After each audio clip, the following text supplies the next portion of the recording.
Ayan guys, good morning. Ayan. Kamustahin natin ang ating mga alaga. Ayan.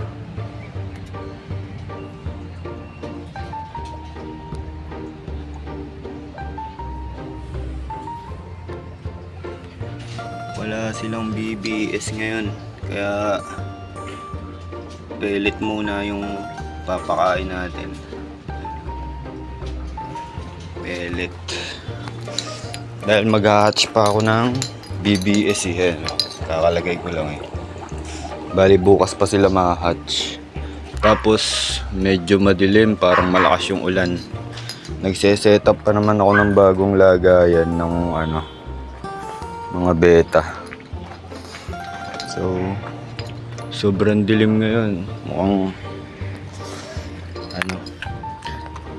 malakas ang ulan ngayon. Pellet muna ipapakain ko sa kanila dahil bukas pa ako magpapakain ng BBS.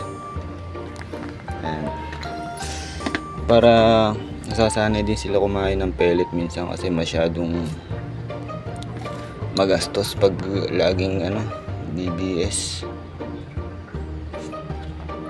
Pero konti-konti lang ang pakain niyan guys, kasi ang tiyan niyan ay kasing laki lang ng eyeball nila, ng mata nila, kaya tansyahin nyo lang na ganun lang kadami ang bibigay niyo pagkain.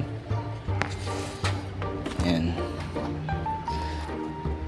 kasi mabilis din mabusog yung mga yan. Tingnan nyo, halos hindi na nila kinakain, pero okay lang yan kasi magwa-water change din ako ngayon. Medyo malabo na yung tubig nila. Ayan. Mapapansin nyo pag bagong linis tubig nila, sobrang sisigla nila. Ayan. Ngayon yung laman na ito is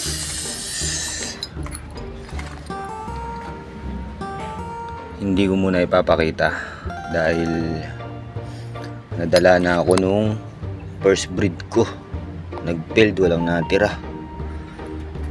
So tsaka ako na ipapakita sa inyo to. Pero nasilip ko na siya kanina.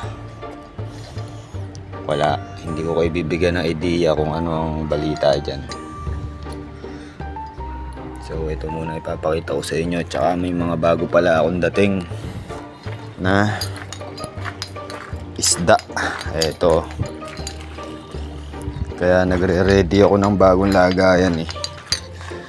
Kaya nagse-set up ako ng mga bagong lagayan eh. Ayan, yung mga bago kong isda. Ayan, puro sila HMPK. Ayan, medyo magaganda naman yung mga dumating sa akin ngayon. Pero may isa silang pre na hindi ko trip.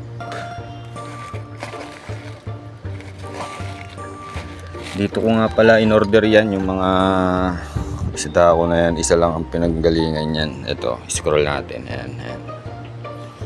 Ayan, dito. Ayan, ayan. Scroll lang. Ayan, ayan. Pag gusto nyo umorder, chat lang kayo dito. Re-replyan agad nila kayo. Okay.